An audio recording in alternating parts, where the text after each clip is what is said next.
It's now time for our next session, and as we've already heard in a couple of the sessions this morning, the theme of IoT security has been very, very important, and the survey is certainly backing up that security is the biggest issue, IoT security.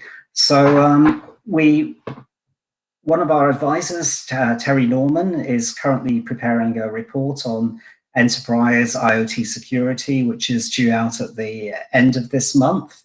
And he's had a conversation with various organizations active in this area. And one of those organizations is Palo Alto Networks, who are specialists in IoT security. He has spoken to other organizations as well. So now we have a video coming up, which is Terry in discussion with Palo Alto Networks, looking at issues surrounding IoT security. So look forward to that.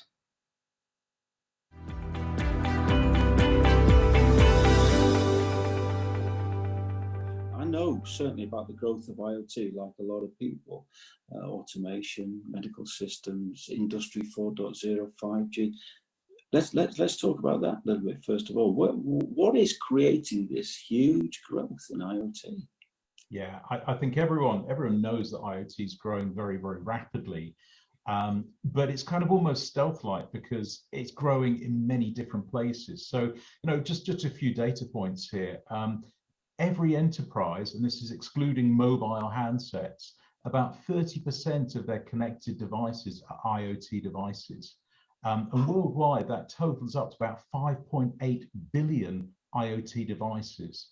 And on a yearly basis, it's growing at over 20%. Now, you can just imagine where all that growth is coming from. Now, typically, half of those 5.8 billion devices are utility kind of devices within the enterprises. Of course, we all know about the rollout of smart meters and things like that, but we also have physical security. We have HVAC systems, we have cameras, we have door access control systems, and all of the kind of growth is coming from the automation of buildings, smart cities, automotive. Again, V2X as a use case for 5G is an absolute massive growth area. And of course, V2X, do you want to tease that one out, V2X? Yeah, sure. V2X is vehicle to anything. And basically, there are a number of subcomponents and categories, including entertainment in your car across a 5G network, but also how your car might actually even interact with the infrastructure, and again, all IoT infrastructure that the governments might put in place to make roads smarter and more efficient. Healthcare as well is a big one, and of course, a clear risk and threat area for us as well. So some really interesting stuff. I think everyone can agree that IoT is growing massively. The use cases are out there, and everyone's adopting it to be more efficient and effective, and to automate their industry or their work environment. What about the enablers for IoT? Things like, the communications networks, and what about the legacy stuff that's out there? Definitely. So in terms of the communications, we're seeing a lot of service providers driving mobile private networks, or MPNs, as an enabler for companies to actually use the licensed spectrum to connect their IoT devices in, and then manage that all from within their own environment. And we're seeing that being very, very successful for lots of service providers. Now, you would have thought that security would be built in, and because it's a closed environment, that there wouldn't be any security risks there. However, you have to manage, you have to get information, you have to control all of that IoT environment. And the link into your enterprise network is a natural place for the bad guys to get access to your IoT environment, and pivot across from maybe a phishing email. Now, it's so easy because 98% of IoT traffic is unencrypted. So that in itself is really bad. And 57% of those IoT devices you might have in your environment are vulnerable to a high risk or a medium risk breach. So it's easy pickings for the bad guys, and they can actually get in. And the more startling data point is that 83% of medical IoT devices are vulnerable. They're potentially running out of date operating systems, for instance. So, so there's a lot of different areas of IoT, but generally speaking, because of some of the limitations of IoT devices and maybe some of the lack of security controls within them, we see that as a key threat area. But of course, 5G itself is creating new opportunities for wireless connectivity. So that's got to be fueling the growth of IoT too, yeah? Most certainly, most certainly. So we see, you know, one of the key use cases of 5G is IoT, and be that on the mobile private network side, or be it on the macro network, there are significant use cases. As I mentioned before, this V2X, the vehicle to anything, streaming entertainment into your car while you're driving around is a clear use case. And then, of course, cars talking to each other to try and, you know, create separation. And we've seen kind of autonomous driving and vehicles starting to move on and on. And I think Tesla's a key use case here where, you know, essentially in certain use cases, the car is quite autonomous.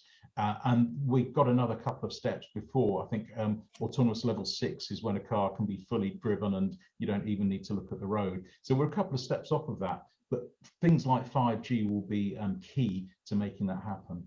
But would you agree with the idea that, you know, in principle, all of these control systems that are already installed could be just sort of connected into the network, and does that create growth opportunities? Yeah, we're creating growth opportunities for IoT, definitely. I think the concern is when you kind of connecting maybe a legacy environment into a new world of IP connectivity, we do see some challenges, and we see challenges from multiple facets. Clearly, there's the understanding that you need to secure that environment now, and that the threats can come in from multiple places. And that could be anything from a car park sensor showing you, you know, where the car parking spaces are free, that could then maybe be sent across to your smart car. Or it could be further on. It could be something like, you know, clearly gas pipelines and utilities. So there's a significant range of threats, and it's certainly something that nation states have been pointing towards to look to do bad things. And I think, you know, everyone's probably aware of some of the big ticket security threats that have come from IoT. Things like the Mirai botnet, where multiple IoT devices were used as a distributed denial of service attack. So there are a number of really key areas that we need to secure. And of course, those are utilities, those are medical. These are all the areas that I just mentioned that have the most IoT devices in, and are actually probably the most vulnerable as well. So there's a clear need to take securing the IoT infrastructure really seriously. Yeah, I think in general, there are a lot of security challenges in terms of, we mentioned DDoS. I think that's a key one, where you're basically creating a botnet of millions and millions potentially of IoT devices. But then there's also the potential loss of personally identifiable information. And then the extreme side, we've mentioned medical devices are very potentially liable to being hacked. And there's things like medical imaging systems. There are, you know, where you can get really quite personal information from people. And also infusion devices, I believe some of those are actually IoT connected. So you're actually controlling the level of drugs going into someone's body, which, you know, if you hack that, then that's life-threatening. So there are some serious potential outcomes, more than just a denial of service or bringing your automation for your industry down. It could actually kill people. So, you know, really important to look to secure that environment. And when we look at businesses, so 75% of all businesses using IoT are saying that IoT security is one of their top priorities.